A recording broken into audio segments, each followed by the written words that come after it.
वंदे अहम श्रीगुरु श्रीयुतपदकमलं श्रीगुरून् वैष्णवांश्च श्रीरूपं साग्रजातं सहगण रघुनाथान्वितं तं सजीवं साद्वैतं सावधूतं परिजनसहितं श्रीकृष्ण चैतन्यदेवं श्री राधा कृष्ण पादान् सहगण ललिता श्री विशाखान्वितांश्च यस्य प्रसादात् भगवत् प्रसादो यस्या प्रसादान्न गतिः कुतोऽपि ध्यायां स्तुवंस्तस्य यशस्त्रिसन्ध्यां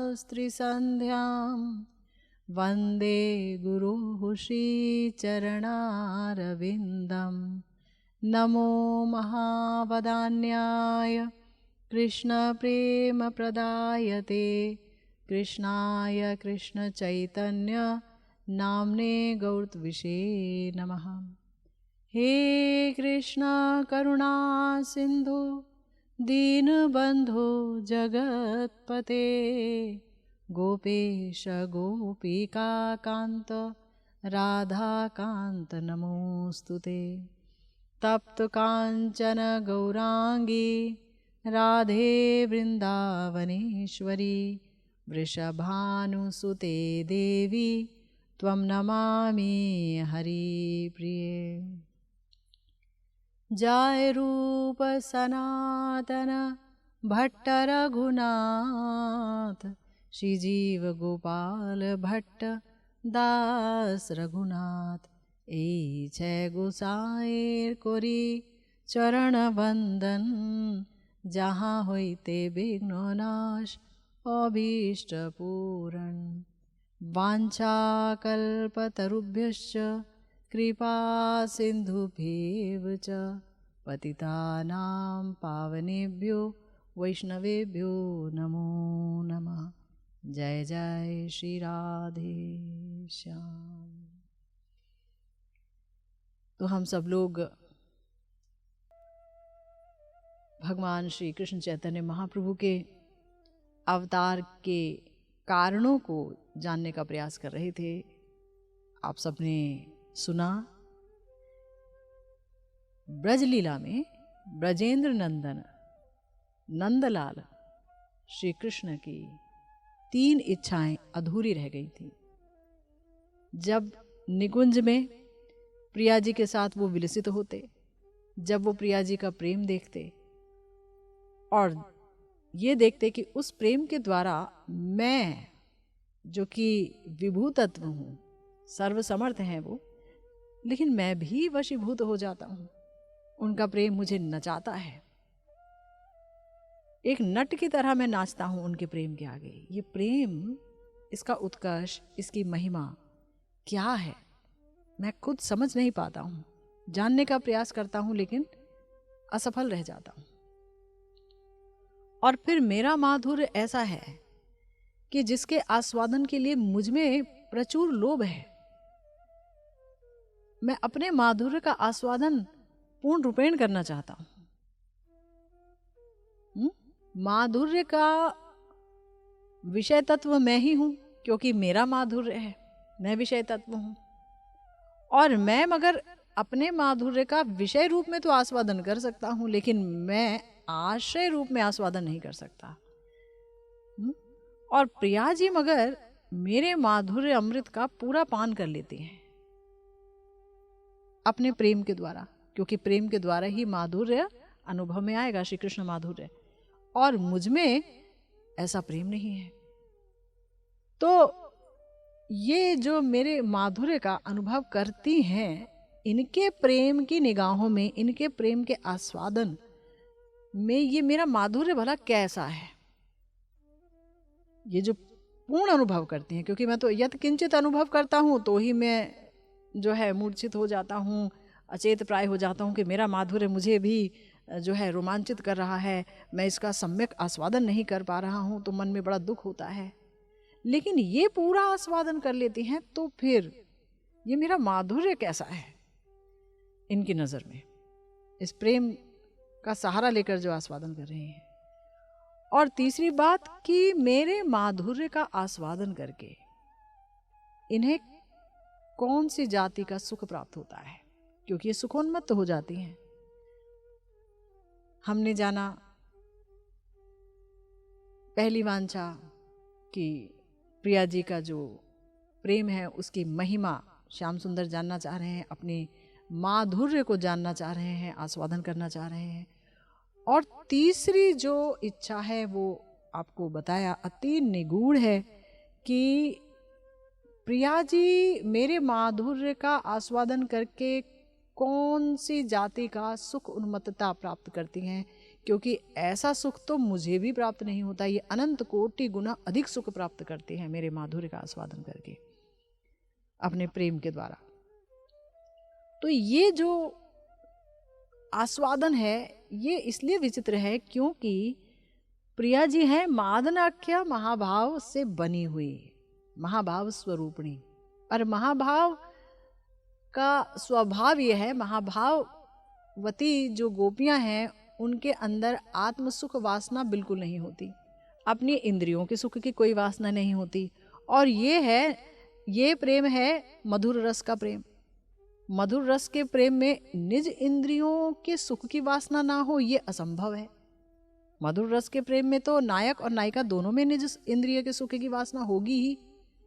और वही देखा जाए तो एकमात्र ऐसा फोर्स है, एकमात्र ऐसी ताकत है जो नायक नायिका को करीब लाता है निज सुख की प्राप्ति के लिए।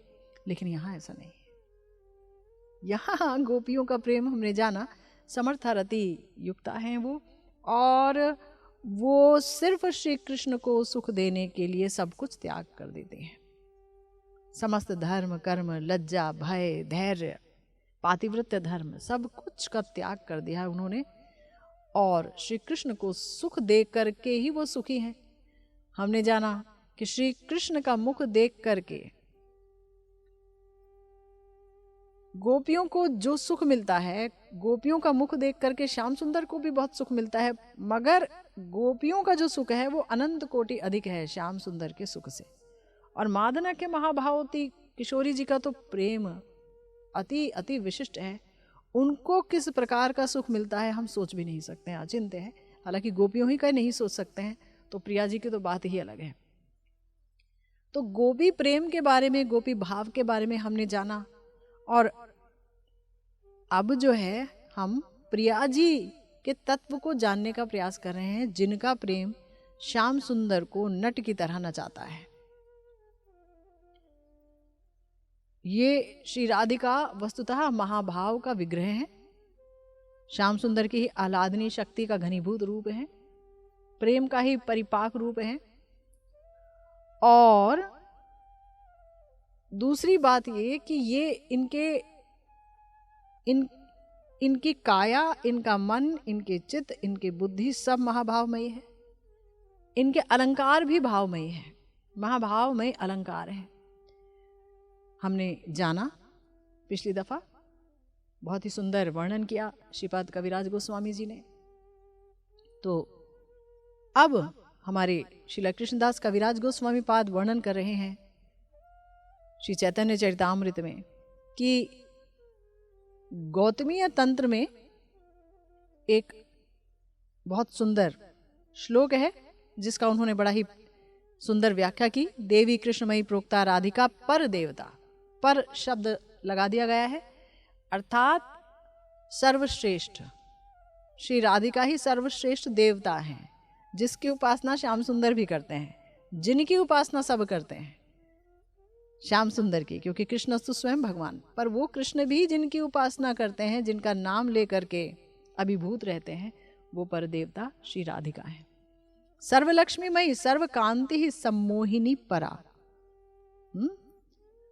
तो ऐसी जो स्वामिनी हैं, इनके हृदय में कैसा प्रेम है श्री कृष्ण के लिए। कृष्णमयी कृष्ण जार भीतरे बाहिरे, जहां जहां नेत्र पड़े तहां कृष्ण स्फुरे, है ना। और क्या है ये कृष्ण क्रीड़ा पूजार वसती नगरी है, हमने इसके बारे में जाना। किंबा प्रेम रसमय कृष्णेर स्वरूप तार शक्ति तान सह होय एक रूप, कृष्ण वांछा पूर्ति रूप करे आराधने, अतैव राधिका नाम पुराणे बखाने। कविराज गोस्वामी यहाँ पुराण शब्द कह रहे हैं, उनका अर्थ है श्रीमद् भागवत पुराण। श्री कृष्णदास कविराज जी याद रखिए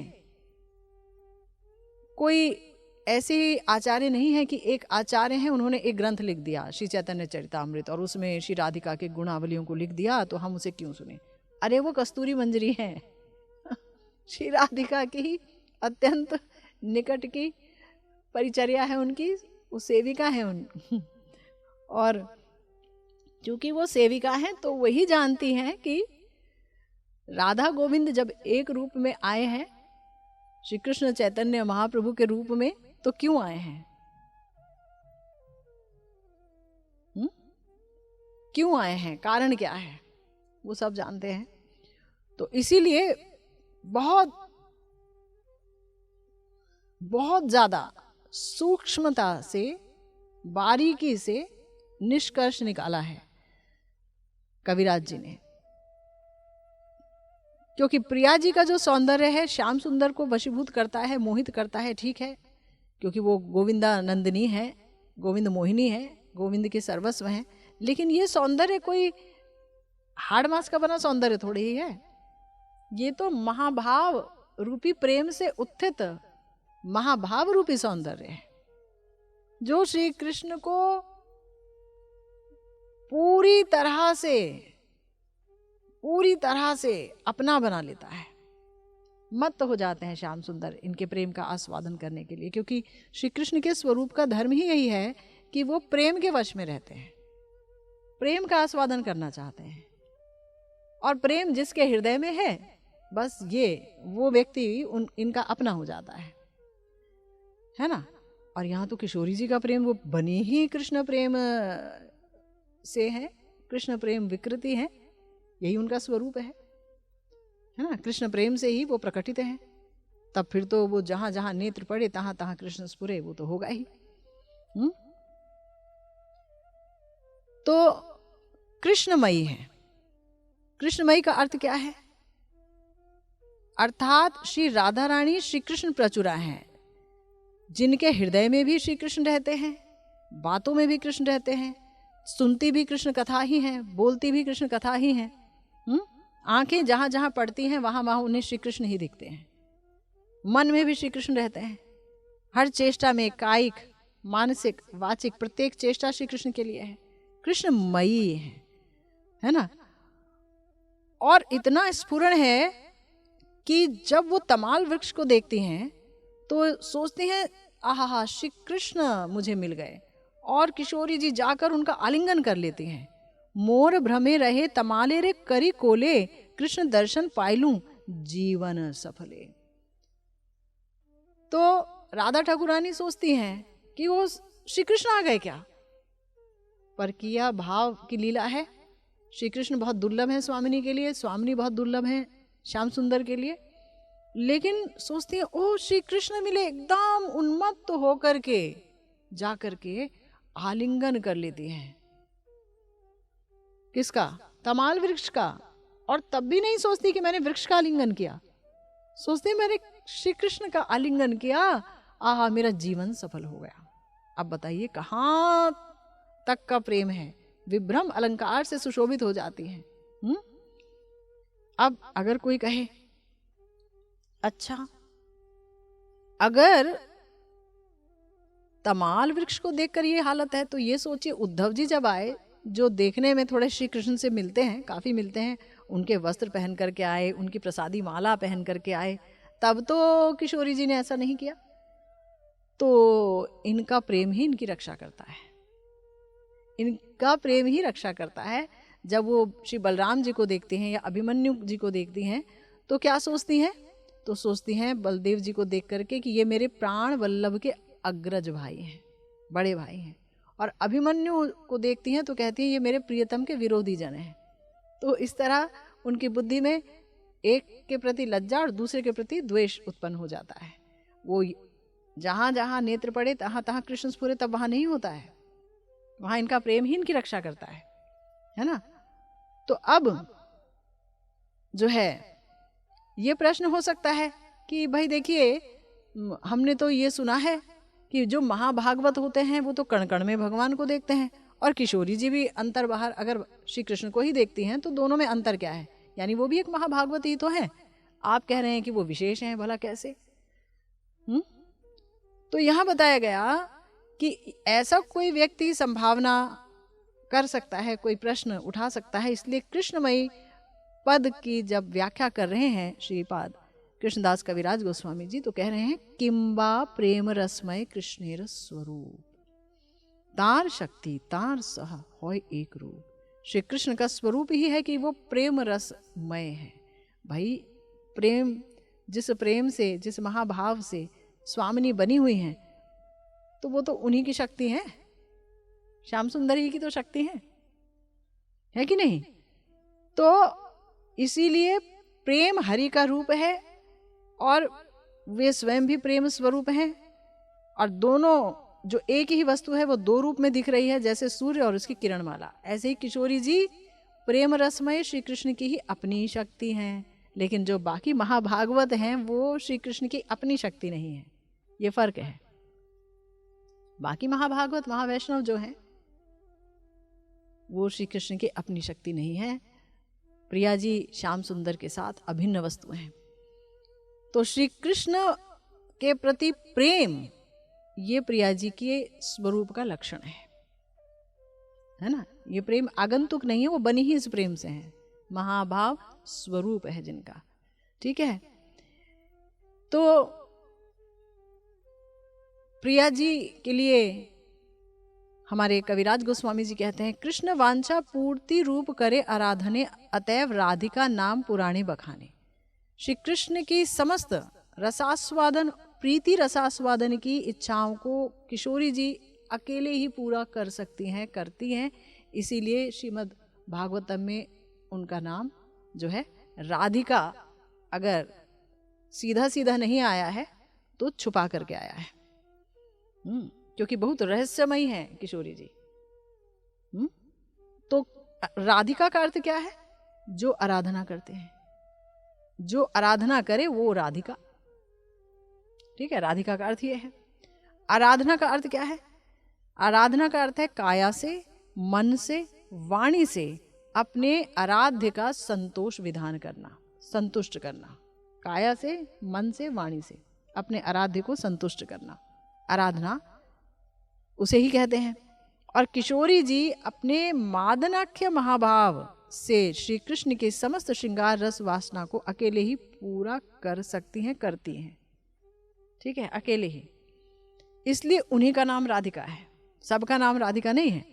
अगर कोई कहे अच्छा अन्य गोपियां तो वो भी तो महाभाववती हैं, वो भी तो श्री कृष्ण के श्रृंगार रसास्वादन की वासना को पूर्ण कर सकती हैं, करती ही हैं, तो फिर भी उनका नाम तो राधिका नहीं है।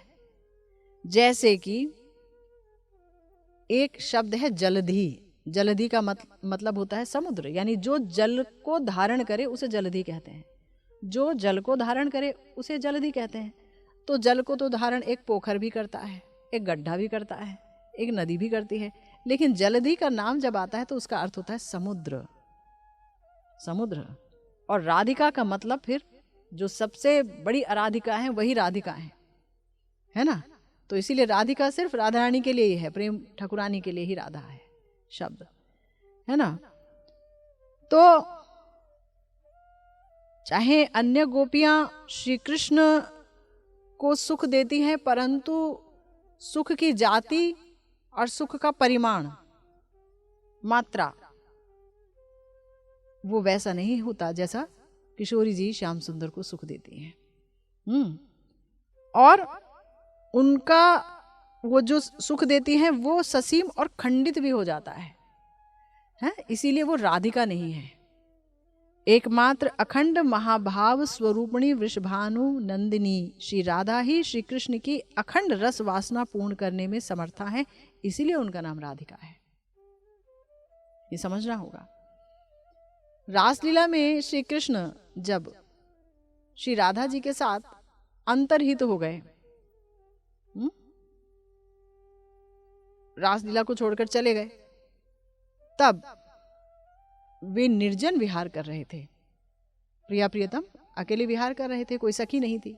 तो श्रीपाद शुकमुनि जी ने श्रीमद् भागवतम में कहा, रे में तया चात्मरत आत्मा रामो अप्य खंडित। अर्थात श्री कृष्ण क्या है?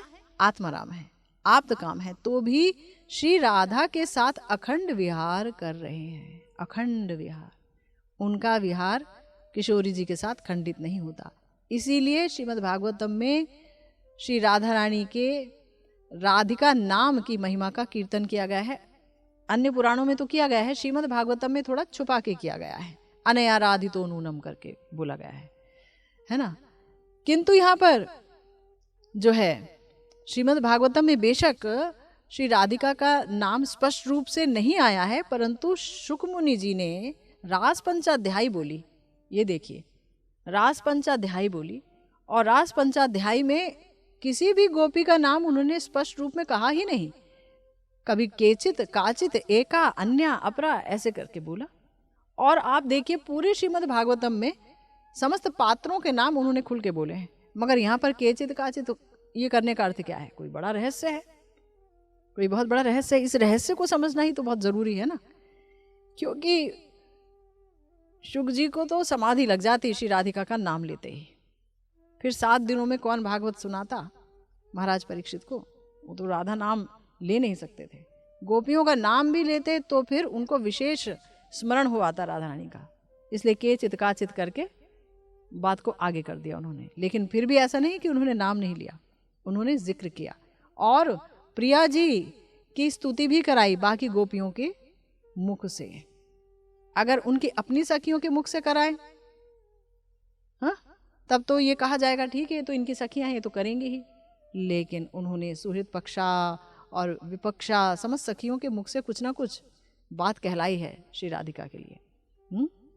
तो जब हम रास पंचाध्यायी पढ़ते हैं या हम श्रीमद् भागवतम का अध्ययन करते हैं तो हम देखते हैं कितनी बार श्री कृष्ण का वर्णन किया है शुकदेव जी ने।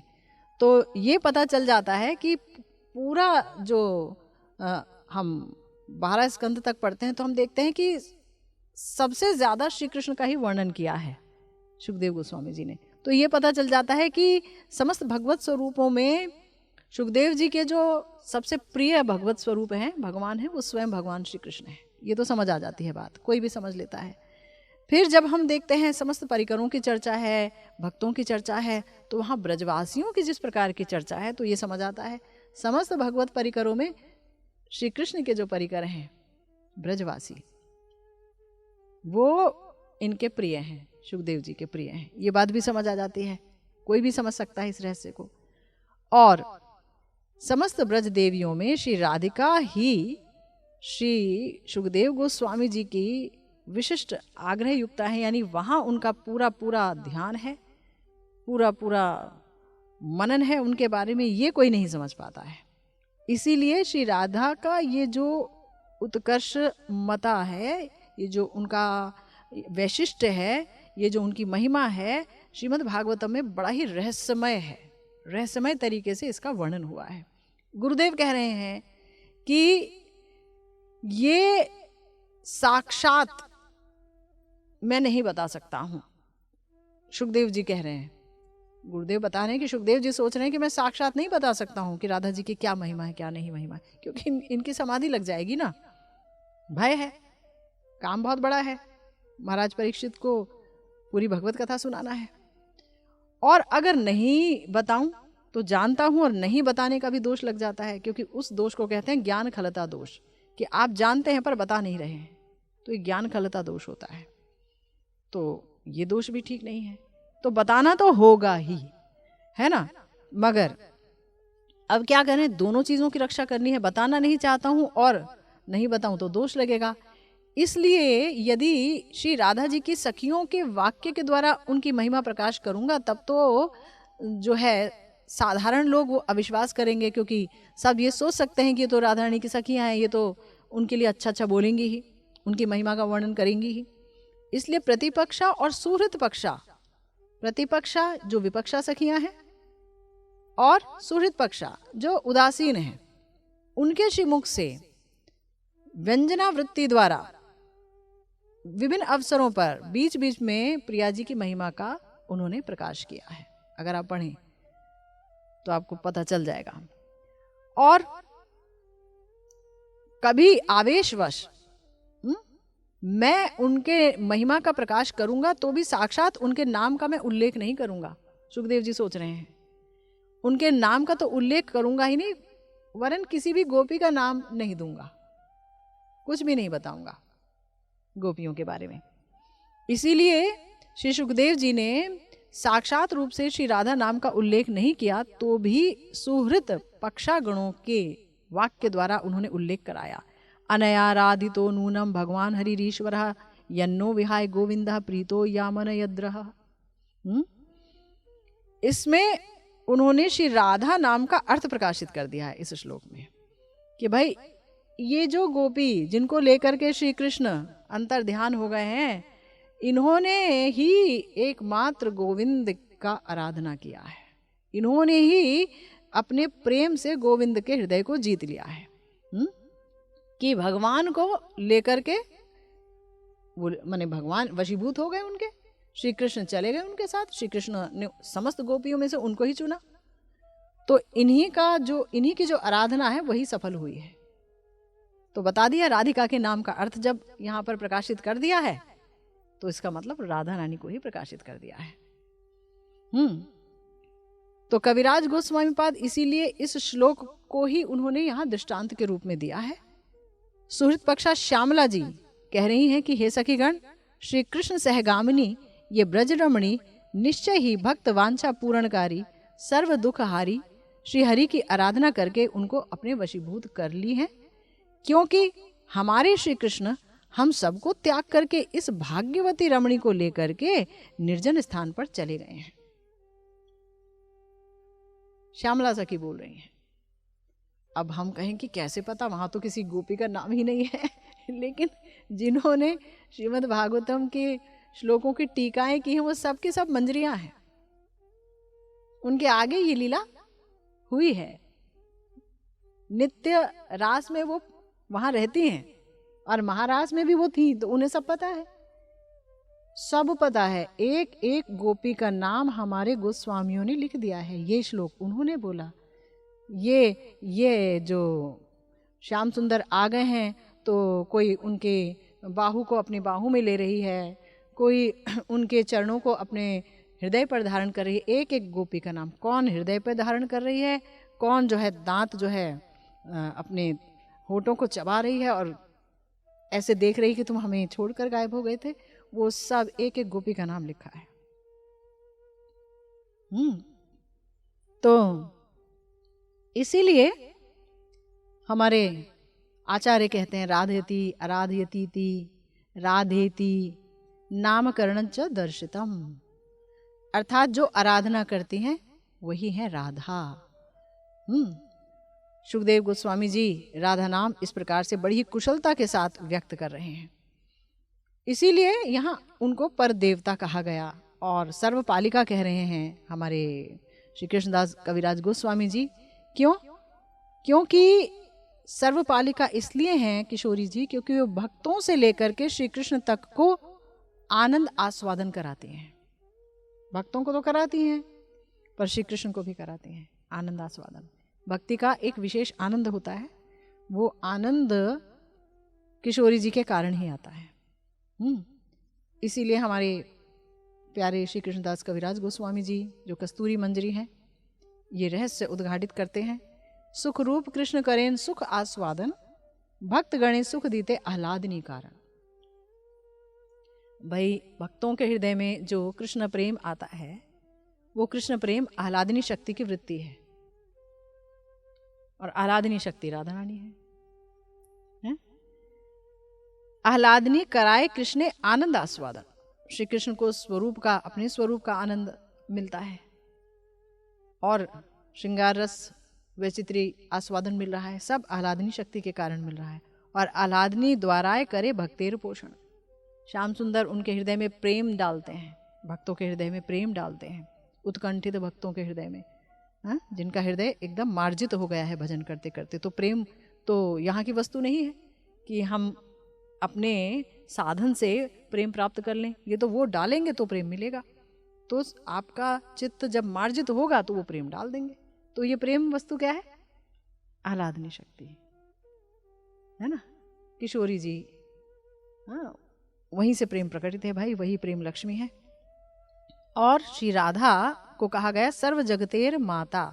कविराज गोस्वामी पाद कह रहे हैं वो बहिरंगा शक्ति, तटस्था जीव शक्ति, अंतरंगा स्वरूप शक्ति, तीनों शक्ति की मूल आश्रय श्री राधिका है। तो पहले श्री राधिका को समझना होगा,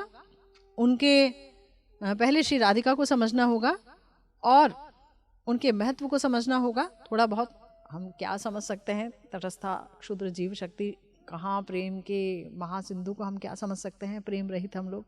लेकिन तो भी गुरु कृपा से, उनके शब्दों के अनुशीलन से, उनके ग्रंथ तीन वांछा के अनुशीलन से जो कुछ समझ में आ पाए, जितना भी, तो किशोरी जी बहिर्मुख जगत, अंतर्मुख जगत और समस्त जगत की माता है। स्वयं भगवान जब श्री कृष्ण विश्व पिता हैं तो कृष्णमयी श्री राधा भी समस्त जगत की माता हैं, सबके लिए मातृवत पूज्या हैं। ये तो है तत्व की कथा।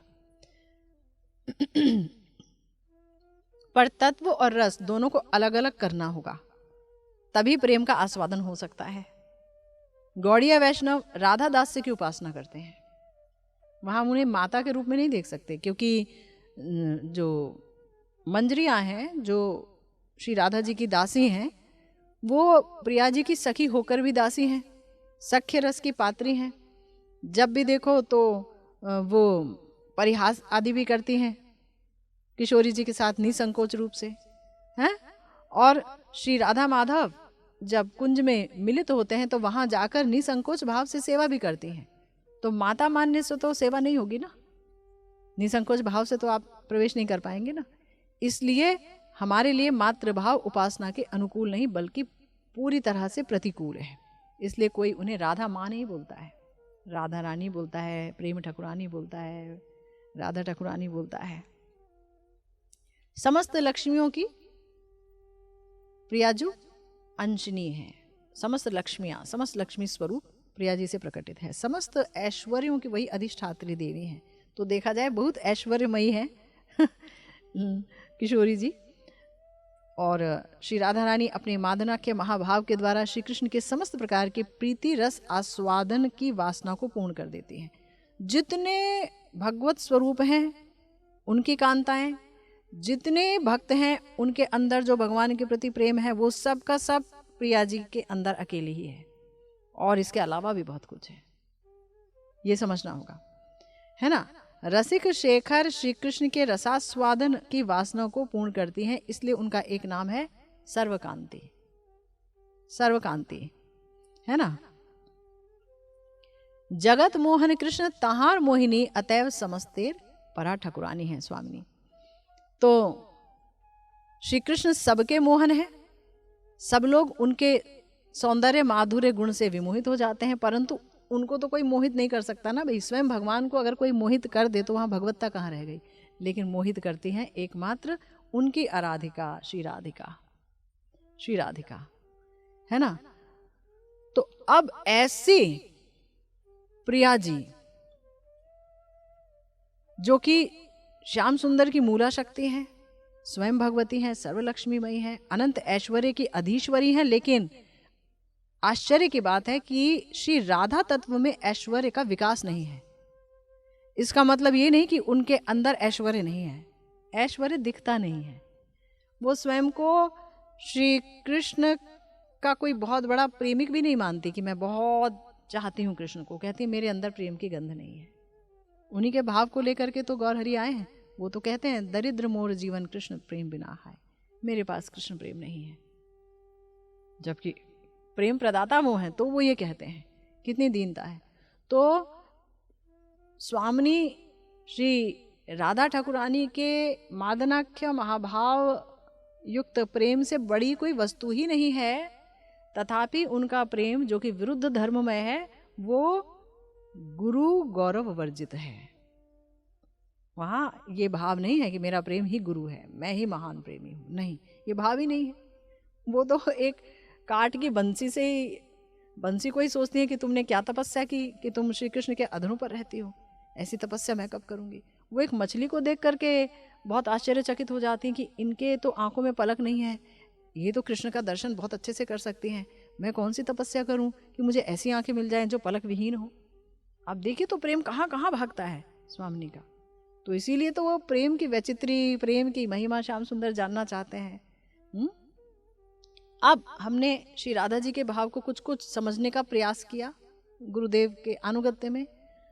अब हमारे श्री कृष्णदास कविराज गोस्वामी पाद कह रहे हैं, से राधार भाव लैया चैतन्य अवतार। इस बात को याद रखिए, राधा जी के भाव को लेकर ही चैतन्य अवतार हुआ है।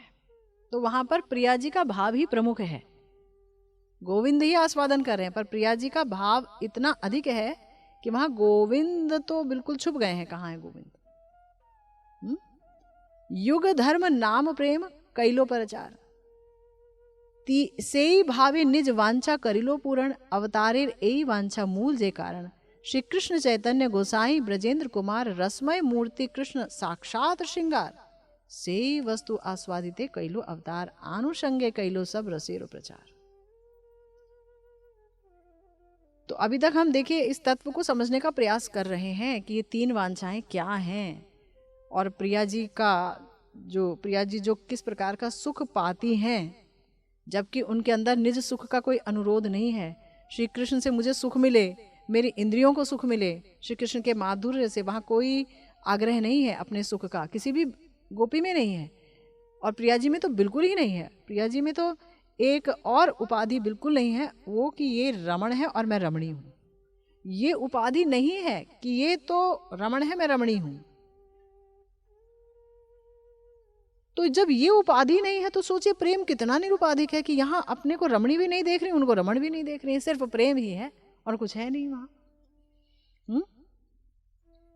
तो हमारे गुरुदेव कह रहे हैं कि किशोरी जी प्रेम रूप गुण महिमा में समस्त गोपियों से अत्यधिक परम श्रेष्ठा हैं। इसीलिए श्री कृष्ण उनका भाव लेकर के श्री कृष्ण चैतन्य महाप्रभु के रूप में अवतीर्ण हुए हैं। और उनकी जो तीन वांछा है, फिर से सुन लीजिए। पहला, श्री राधा प्रेम का गुरुत्व क्या है, जिससे कि स्वयं भगवान जो अखंड अद्वय ज्ञान तत्व स्वरूप हैं, स्वयं भगवान अखंड अद्वय ज्ञान तत्व स्वरूप हैं, वो तक उन्मादित हो जाते हैं। ज्ञान जो अखंड है, खंडित नहीं हो सकता। सोचिए, उनके सिवा कोई ज्ञान ही नहीं है, तो वो ऐसे कैसे बेसुध हो जाते हैं, ज्ञान विहीन हो जाते हैं, भूल जाते हैं मैं कहाँ हूं प्रिया जी के प्रेम के आगे। सोचिए तो उनके प्रेम की महिमा क्या है। और दूसरा, श्री राधा जी द्वारा मादन और मोहन आदि महाभाव द्वारा आस्वाद्य श्री कृष्ण की जो अद्भुत मधुरिमा है, उनका जो माधुर्य है, वो क्या है। और तीसरा, श्री राधा श्री कृष्ण को अनुभव करके, क्योंकि राधा जी का जो अनुभव है वो श्री कृष्ण के आनंद की अपेक्षा कोटि गुण अधिक है। तो श्री राधा जो आनंद लाभ करती हैं वो क्या है, इन तीन वांछाओं को पूर्ण किया है गोविंद ने श्री कृष्ण चैतन्य महाप्रभु के रूप में। श्री राधार भाव लैया चैतन्य अवतार। तो इन तीन वांछाओं की पूर्ति के लिए ही श्री कृष्ण श्री चैतन्य रूप में अवतरित हुए हैं। ये हमेशा याद रखना होगा, यही मौलिक बात है। रसमय मूर्ति साक्षात श्रृंगार ब्रजेंद्र नंदन श्री कृष्ण ही श्री कृष्ण चैतन्य है, कोई दूसरे नहीं है।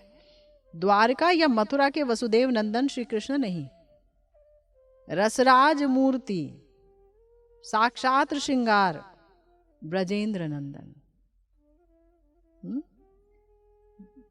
और वे ही श्री राधा रस के आस्वादन के लिए अवतीर्ण हुए हैं। आनुषंगिक रूप से उन्होंने त्रिभुवन को जो है नाममय कर डाला, युग धर्म नाम प्रचार किया, समस्त रसों का प्रचार किया, वो तो गौण चीज है। मुख्य हेतु ये है कि श्री कृष्ण क्यों आ गए। अभी तो गए थे, अभी गए थे, द्वापर में चले गए थे और कलयुग की प्रथम संध्या में ही चले आए। ये कैसे हो गया? तो कारण यहां पर है।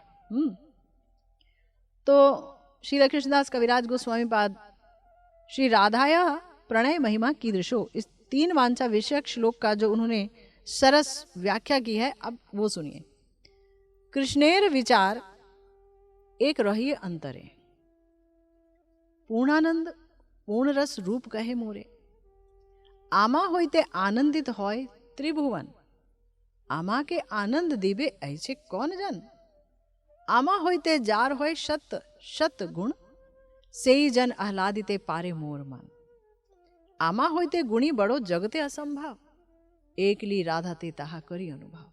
श्री कृष्ण का ये जो विचार उनके हृदय में है कि मैं पूर्णानंद स्वरूप हूं, पूर्ण रस स्वरूप हूं, जानते हैं वो लीला में नहीं सोच रहे हैं। जब निकुंज में केली विलास हो रहा है, प्रिया जी की उन्मत्तता को देख करके, प्रिया जी के प्रेम को देख करके, सबको देख करके सोच रहे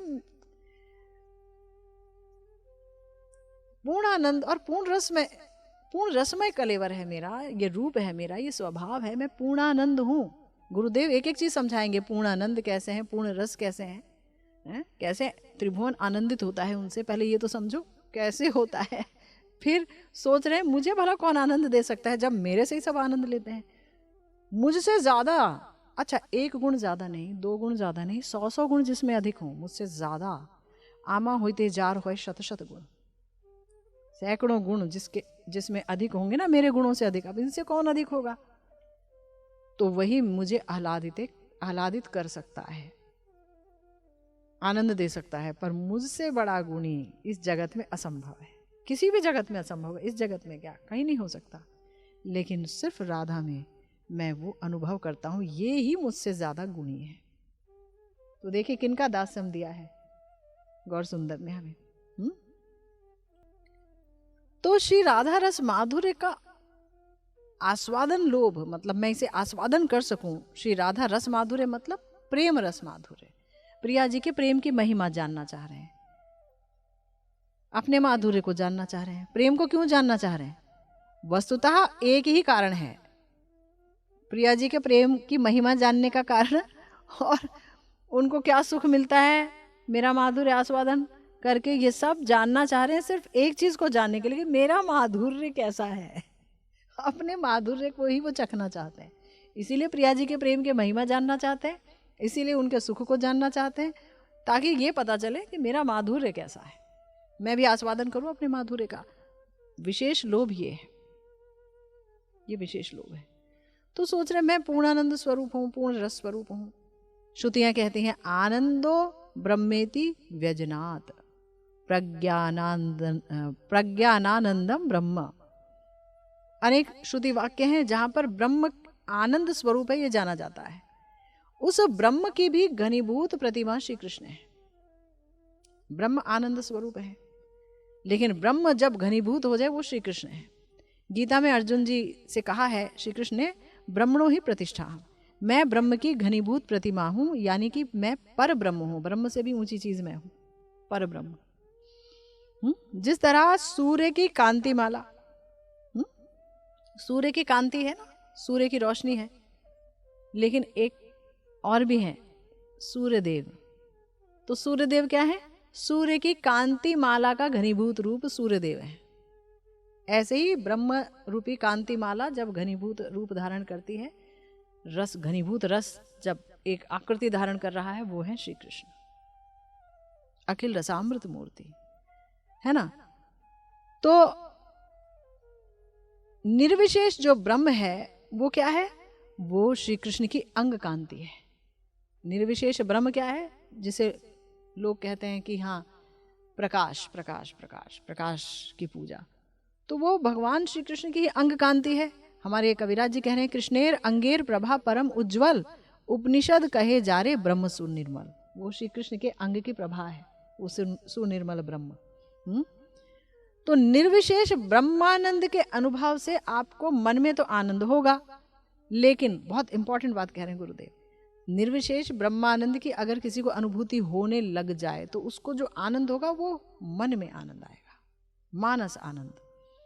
लेकिन उसकी आंखों को आनंद नहीं मिलेगा, कान को आनंद नहीं मिलेगा, जो हमारी बाहर की इंद्रियां हैं उनको कोई आनंद नहीं मिलेगा। इसलिए उनको पूर्णानंद स्वरूप नहीं कहा जा सकता, क्योंकि आंखों को कोई आनंद नहीं मिल रहा है, कान को कोई आनंद नहीं मिल रहा है, नाक सूंघ करके उनके अंग सौरभ को नहीं सूंघ पा रहा है, ऐसा स्वरूप नहीं है उनका, इसलिए वहां पूर्णानंद नहीं है। साकार सविग्रह पर ब्रह्म श्री कृष्ण ही अखंड आनंद स्वरूप है। अखंड, अखंड जहां खंडित नहीं होता, ऐसा रूप उनका। और आपकी आंखें अतृप्त ही रहती हैं, बार बार देखती हैं और मांगती रहती हैं, ऐसा सुंदर रूप। शब्द, रस, स्पर्श और गंध, रूप, शब्द, रस, स्पर्श और गंध। इसलिए मन बुद्धि रूपी अंतर इंद्रिय, उसका आनंद तो है ही श्री कृष्ण, और चक्षु, कर्ण आदि बाहर की इंद्रियों को भी वो अलौकिक आनंद देने में समर्थ हैं, इसीलिए वो हैं पूर्ण आनंद। और ये आनंद कैसा है? नित्य है, शाश्वत है, खंडित नहीं होता, नित्य है, नित्य है। जगत में तो कुछ आनंद ही नहीं है, अगर कुछ है तो भी उन्हीं से प्रकटित है, और वो भी खंडित हो जाता है, सब कुछ खंडित हो जाता है, टूट जाता है।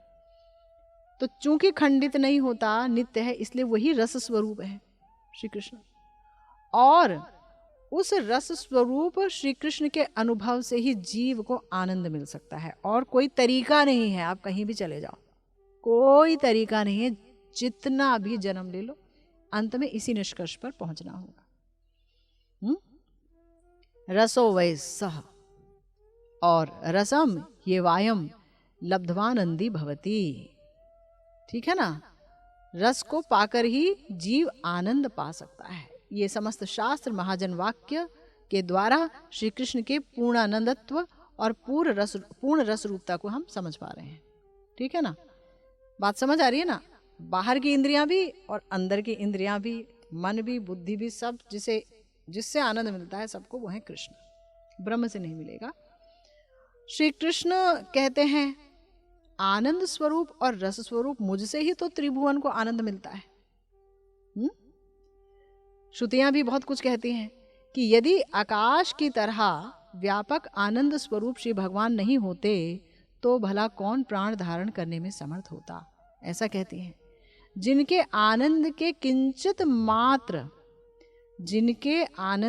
किंचित मात्र अंश का अवलंबन लेकर सब आनंदित हो जाते हैं, ऐसे हैं कृष्ण। जिनसे सब जगत के जीव आनंद प्राप्त करते हैं, ये हमें समझ आया कि वो कृष्ण है। और आनंद लाभ का तारतम्य भी है कि भाई एक आम आदमी आनंद प्राप्त करता है, एक उससे हाई लेवल के जिसका चेतना है वो करता है, और जो भक्त है उसका आनंद अलग है। ठीक है, तो जो भक्तगण प्रेमानंद और भजनानंद आस्वादन करते हैं, भजन का भी तो आनंद है। भजन का एक ये कि आप हरि नाम करें, उसका एक आस्वादन अलग है। भजन का एक आप स्मरणांग भजन में जा रहे हैं, उसका आस्वादन अलग है। स्मरणांग भजन में भी और आप गहरे में जा रहे हैं, साक्षात की तरह दिख रहा है, सब कुछ बात हो रही है, वो सारा कुछ जो उस जगत की लीला है सामने आ रही है।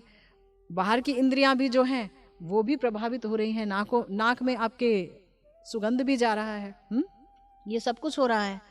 तो वो जो भजन का आनंद है, वहां पर जो आनंद मिल रहा है वो भी कृष्ण से ही मिल रहा है। साधारण जीव को जो कुछ खा के आनंद मिल रहा है या इधर उधर जो भी चीज वो करता है उससे जो आनंद मिल रहा है, और एक भजनानंदी का आनंद है, सबके कारण कृष्ण ही है, किंतु